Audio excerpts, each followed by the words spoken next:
미주보건방송 청취자 여러분 안녕하십니까? 스티브 황보의 미국을 읽다 시간입니다. 이 방송은 현 미국의 상황을 제대로 알고 급변하는 상황 속 크리스천들이 나아가야 할 방향을 성경적 관점에서 찾아보는 목적을 가지고 있습니다. 이 시간 함께 하실 스티브 황보 장로님은 전 라팔마 시장과 오렌지 카운티 시협의회장 역임 등 정치와 교육계의 다양한 경험을 가진 분입니다. 스티브 황보 장로님 나오셨습니다. 안녕하세요. 네, 안녕하십니까. 네, 장로님 지금 저희가 방송을 진행하는 현재 조 바이든 대통령과 문재인 대통령이 정상회담 진행하고 있죠? 네, 지금 문재인 대통령이 이번에 네 번째 미국을 방문하는 것 같아요. 네. 와서 이제 어제부터 공식 일정을 시작했는데 지금 현재 바이든 대통령과 이제 비공개로 이렇게 언론 없이 비공개로 지금 대화를 하고 있고 네. 저희 방송이 끝나는 시간쯤에 아마 기자회견이 준비가 된 것 같습니다. 맞습니다. 그래서 어떤 얘기가 나올지는 궁금하긴 한데 네네. 여러 언론들의 언론 매체들의 추측을 보면은 대강 이런 것 같아요. 문재인 대통령이 지금 가장 급한 것은 물론 백신이겠죠. 네. 지금 현재 미국을 보면은 적어도 1차 접종을 마친 성인들의 비율이 한 60%를 넘은 것 같아요. 네네. 근데 한국은 지금 한 2%도 안 되는 것 같으니까 그리고 백신의 확보를 상당히 에 대해서 어려움을 겪고 있으니까 지금 미국은 사실은 백신이 좀 남아돈다고도 할 수 있겠죠. 넉넉하죠. 예, 넉넉하게 있으니까 급하게 와서 좀 백신을 좀 나눠 달라고 하는 요청을 하기 위해서 급하게 온 것이 아닌가 생각이 됩니다. 네. 예, 그래서 이제 지금 현재 오늘 아침 일정을 보면은 한국의 4대 재벌들의 대표들이 같이 이제 양국의 상공부 장관들과 같이 문재인 대통령이 같이 모여서 미국에 45조 원 정도의 투자를 할 계획이 있다고 이제 발표를 했는데 네네. 이것도 아마 하나 미국에 대한 제스처가 아닐까요? 백신을 나누어 달라고 요구를 하면서 그런 제스처를 하는 것 같고 이것을 보면서 이제 제가 볼 때는 바이든 대통령도 뭔가를 백신을 이제 도와주기로 결정을 한다고 그러면은 뭔가를 이렇게 거래를 할 것 같은데 그렇죠. 지금 현재 이제 문재인 대통령의 임기는 거의 끝나가고 있고 네네. 이제 1년도 안 남았거든요. 그리고 이제 바이든 대통령이 이제 각 시작한 정권이기 때문에 각 시작한 정권이 끝나가는 정권과 뭐 새로운 것을 시작할 것 같지는 않고 몇 가지를 이제 얘기할 것 같은데 북한 문제에 관해서는 지금까지 이제 문재인 정권이 줄기차게 진행해 왔던 것들을 다시 바이든 대통령이 또 시작하려고 할 것 같지는 않고 네네. 그 대신에 제가 민주당 성향을 볼 때 과거에 지금까지 민주당이 남북 문제에 관련해서 해온 것을 볼 때에 아마 지금 비공개로 지금 하고 있는 이 대화에서 바이든 대통령이 좀 이 북한의 인권 문제를 좀 거론하지 않을까 하는 생각이 듭니다. 인권이요. 그래서 네. 과거에 민주당이 취한 태도를 참고해 볼 때에 그래서 지금까지 이제 문재인 정권은 가능하면은 이제 김정은 정권과의 같이 거래를 위해서 북한 정권과는 많은 대화를 하고 많은 협조도 주고 도움도 주고 그랬지만은 한 번도 북한 인권에 주민들의 인권에 대해서는 별로 이렇게 노력한 것이 없거든요. 그렇죠. 거기에 대해서 바이든 정권에서는 조금 더 염려스럽지 않을까. 그래서 그 부분에 대해서 얘기를 꺼낼 것 같고 그리고 이제 지금 언론에 알려지기로는 바이든 대통령이 문재인 대통령에게 지금 요구하는 것은 중국에 대해서 좀 강경한 입장을 공개적으로 표명을 하라. 이제 그걸 요구하는 것 같아요. 네네. 물론 이제 문재인 대통령 입장에서는 상당히 곤욕스럽겠죠. 그렇죠. 예, 바로 옆에 있는 이웃 나라이기도 하고 중국에 지금까지 조금 친중적인 그런 입장을 취한 정권이기 때문에 그 요구를 아마 수용하기는 힘들 것 같습니다. 네. 그래서 이제 언론에 의하면은 이 방송이 끝나는 쯤에 두 분이 이제 공동 기자회견을 할 때에 바이든 대통령 측의 요구는 문재인 대통령이 기자회견을 하면서 중국에 대한 강경한 입장 표명을 해달라. 예, 그러니까 이제 오늘 제가 볼 때는 불가능할 것 같고 그렇게 하지 않을 것 같습니다. 한 번도 문재인 대통령이 중국과 관련해서 반중국적인 색채를 보인 적이 한 번도 없는 걸로 알고 있는데요. 예, 뭐 지금까지의 행보를 보면은 상당히 친중적인 정책이나 네.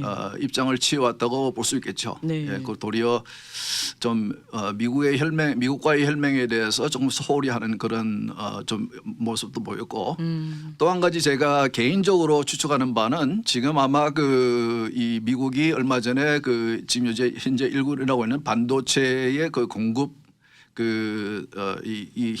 너무 줄어들어서 네네. 자동차라든지 여러 산업에 어려움을 주고 있는 상황에 대해서 네.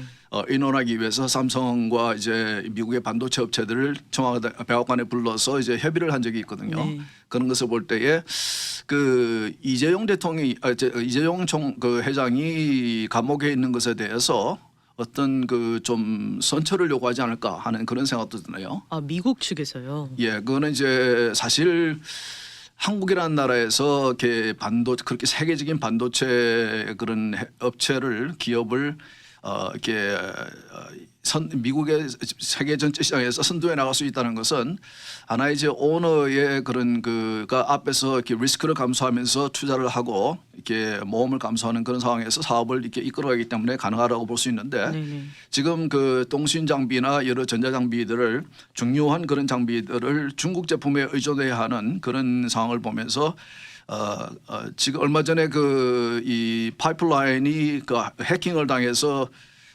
이렇게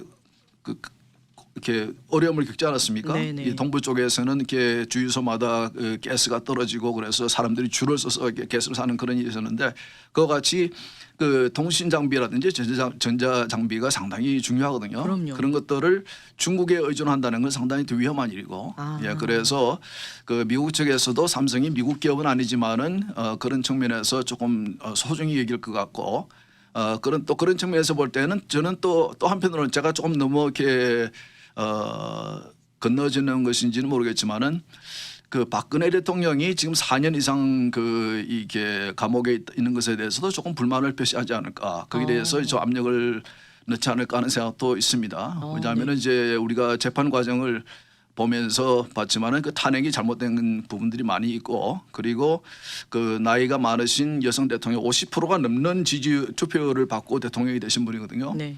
근데 그분을 지금까지 4년 이상 이렇게 감옥에 이렇게 갇혀두고 있다는 것은 어떻게 보면은 이게 정치적인 행위라고도 이제 이렇게 해석을 할 수 있을 것 같은데, 그래서 사실 바이든 대통령이 부대통령으로 있을 때에 오바마 대통령 시절에 박근혜 대통령이 미국과 가까이 지내면서 미국에 와서 이렇게 상원과 하원 합동 영어로 연설도 하고 이렇게 미국과 가까이 지냈는데, 네. 바이든 대통령도 박근혜 대통령을 잘 알죠. 예, 그러니까 이제 그런 면에서 좀 비공개로 대화를 하면서 좀 이렇게 이제는 좀 풀어주라는 그런 이렇게 요구도 하지 않을까, 압력을.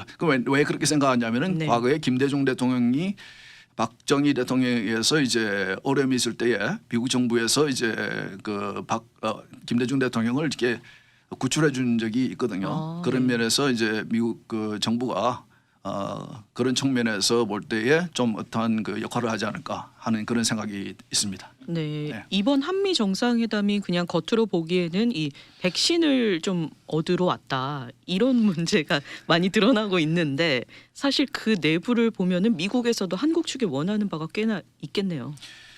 어느 한쪽에서 뭔가 간절히 바랄 때 네. 도움을 주면서 또 내가 그 쪽에서 바라는 게 있으면은 좋은 기회가 되겠죠. 예, 그래서 아마 바이든 대통령이 제가 볼 때는 도와줄 것 같아요, 백신 문제에 대해서. 네네. 예, 그거는 뭐 이렇게 좀 인도주의 차이주의적인 그런 면도 있고, 네. 그래서 도와줄 것 같은데, 그러면서 제 짐작에 그런 식의 거래를 하지 않을까, 거래라기보다는 이제 요구를 하지 않을까, 이제 그렇게 생각이 듭니다. 네. 예. 앞으로 2시에 이 한미 정상이 공동 기자회견을 할 예정인데요. 네. 어떤 결과가 나올지 주목이 됩니다. 예, 네. 두고 보죠. 네. 자, 이번 주에 우리 크리스천들이 주목해야 하는 소식이 있었습니다. 연방 대법원이 여성의 낙태권과 관련해서 심리를 진행한다고 밝혔죠. 네. 이것을 이제 연방 대법원을 가까이서 관찰하는 그런 연구기관들이나 전문가들의 생각은 참 이게 좀 이례적인 면이 있다, 이제 그렇게 보는 것 같아요. 네. 이 연방 대법원의 9명의 대법관들이 지난 8개월 동안 이 케이스를 우리가 대법원이 심의할 것인가 안 할 것인가에 대해서 토론을 거친 후에 8개월이라는 긴 기간 동안 이게 토론을 거친 후에 네. 힘겹게 이제 이번 주에 발표한 것이 그러면 낙태에 대해서 올라온 케이스를 우리가 심의를 하겠다고 발표를 했습니다. 네, 그 네. 내용은 뭐냐면은 최근에 미시시피 주에서 그 임신 후에 15주가 지난 후에 의 낙태는 무조건 금지하는 네. 그런 미시시피 내에서의 주법을 만들었어요. 거기에 대해서 이제 이 법정에 소송을 걸고 이제 그렇게 됐는데, 근데 이제 1년에 연방 대법원에 심의를 해달라고 올라오는 그 건수가 7천 건이라고 합니다. 1년에. 그러니까 이제 7천 건이나 되는 그 많은 케이스를 연방 대법원이 매년 할 수는 없죠. 네. 그래서 실제로 연방 대법원이 매년 다루는 케이스는 최소한 100 케이스에서 한 150 케이스 정도 된다고 합니다. 네. 7천 개의 케이스의 요청이 올라오는데 한 100에서 150 정도의 케이스만 이제 심의를 하거든요. 그러니까 상당히 이렇게 심각하게 그 고려를 하고 그래서 이제 선택을 하는데. 네. 최근에는 이제 이런 주에서 이렇게 낙태에 관련된 이런 케이스가 올라오게 되면은 연방 대법원이 거의 다 이렇게 심의를 안 하는 그런 쪽으로 갔습니다. 내가 볼 때는 이제 상당히 그 73년도에 결정적인 케이스였던 로 vs 웨이드 그 건이 그 판결로 인해서 낙태로 인한 처벌을 못하게 하는 네. 그런 이제 결정을 내놨는데, 그것을 이제 건드리는 것이 상당히 부담스러웠던 것 같아요. 그렇죠.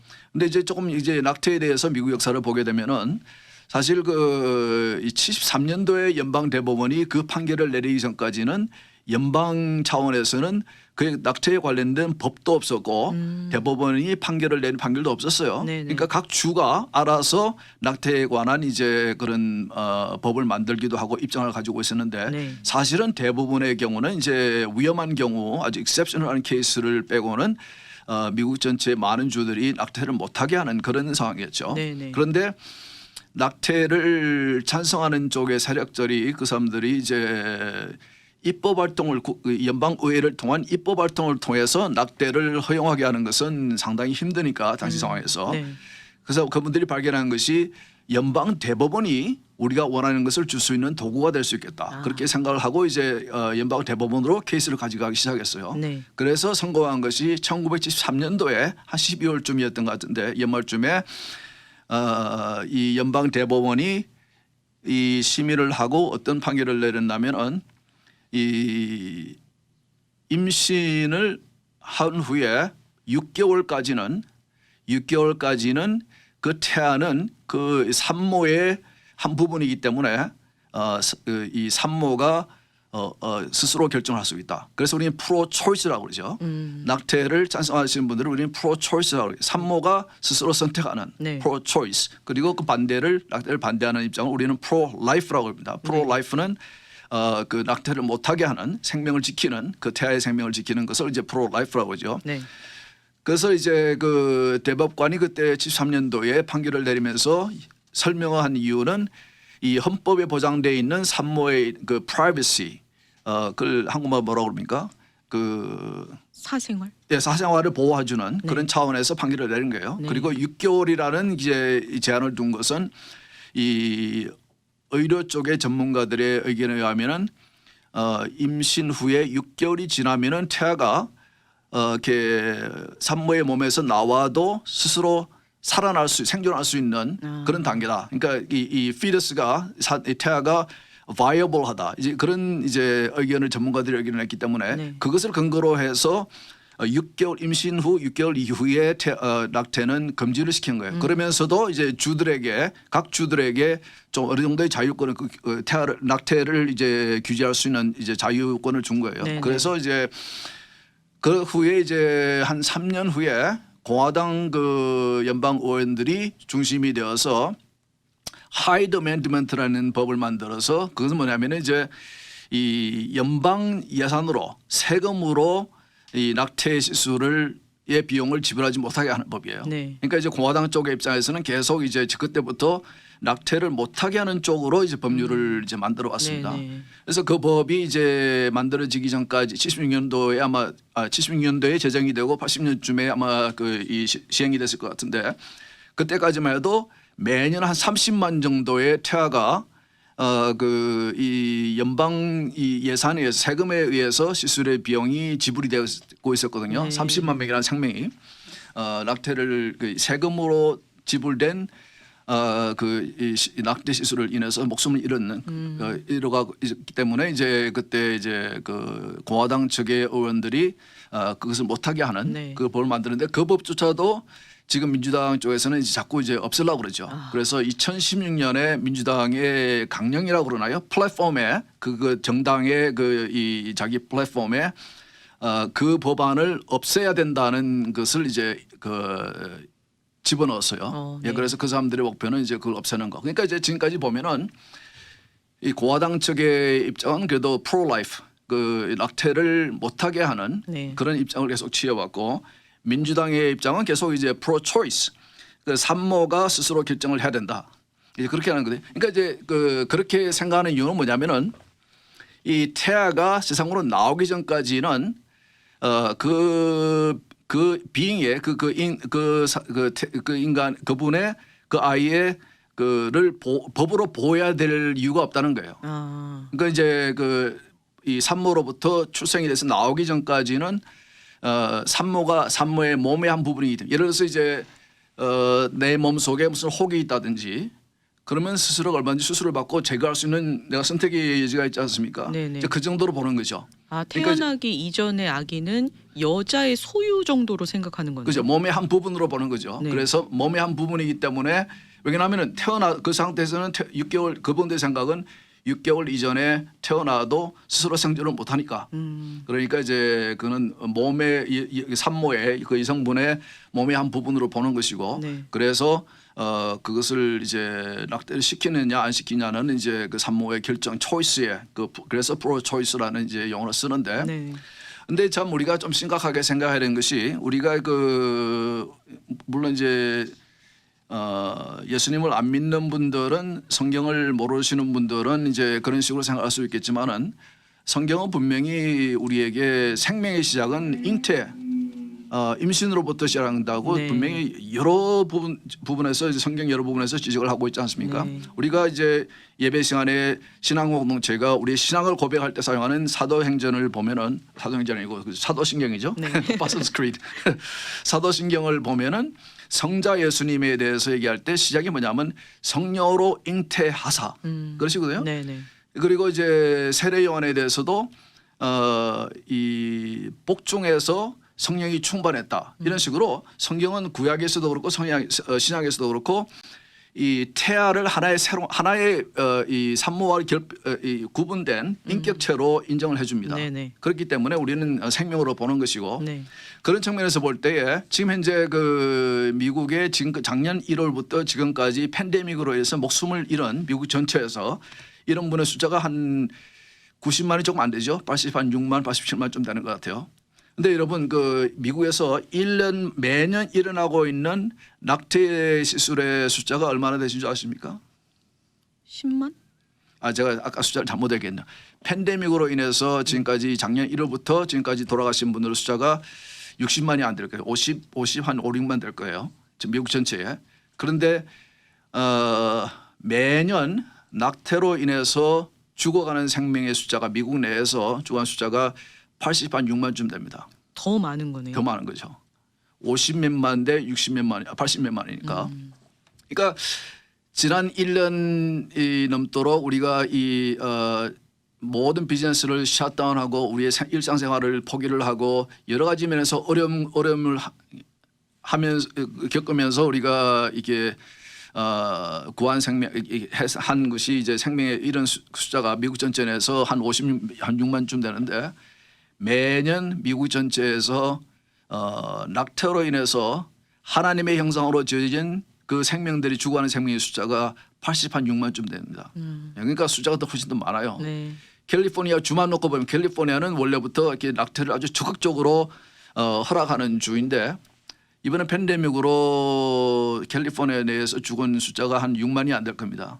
근데 매년 캘리포니아에서 이루어지고 있는 낙태의 숫자가 한 20만이 된다고 그래요. 아. 예. 한국은 더 심각해요. 한국은 보면은 2017년도에 대한 산부인과 의사회에서 발표한 걸 보면은 하루에 3,000건 정도의 낙태 시술이 한국에서 이루어지고 있다고 그래요. 아. 그러면서 하는 얘기가 1년 치료 계산하면은 100만이 넘는다 그래요.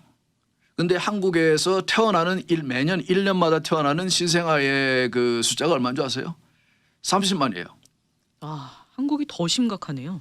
매년 그 태어나는 그 신생아의 숫자의 3배에 달하는 숫자가 낙태로 인해서 죽어가고 있거든요. 한국에서는. 네. 그것도 작년까지만 해도 낙태는 불법이었거든요.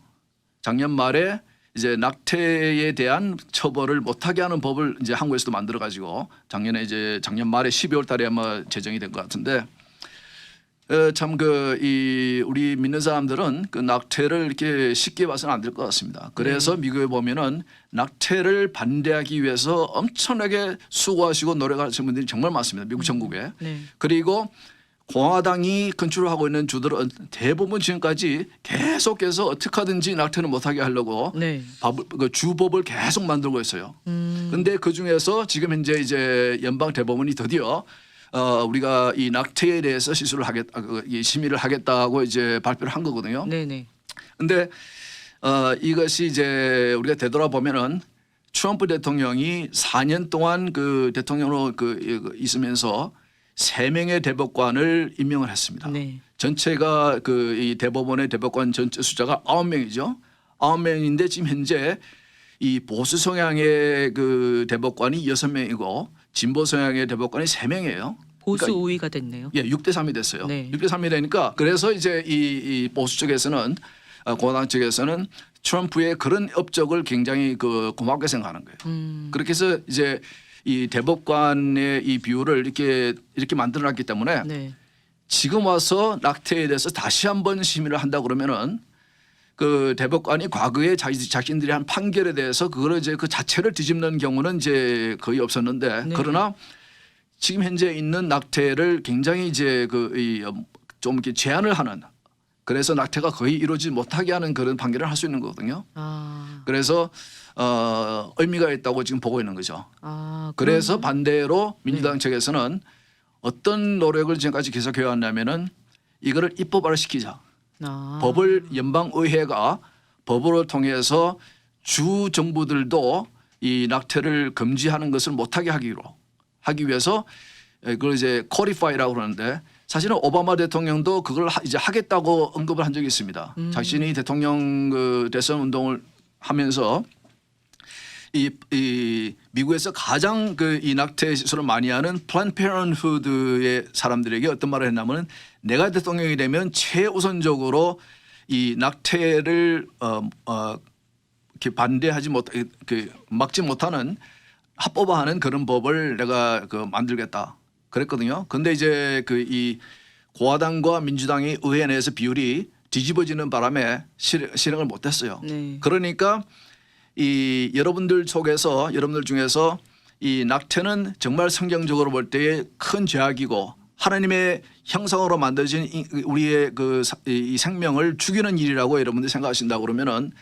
이것에 대해서는 양당 공화당과 민주당의 생각은 완전히 정반대입니다. 아. 그래서 지금 현재 연방 의회의 이 상황은 민주당이 이 연방 상원은 민주당과 공화당이 이제 50대 50이고 하원은 이제 거의 비슷하거든요. 네. 민주당이 이제 우위를 차지하고 있지만은 그러나 내년 중간 선거에서 공화당이 다시 다수당이 된다면은 그러면은 이제 그거를 낙태를 법으로 이렇게 합법화하는 그런 법을 만들기에는 좀 힘들어지겠죠 민주당이. 아. 예, 그런 면에서도 여러분들이 적극적으로 투표를 해야 되는 겁니다. 네. 예.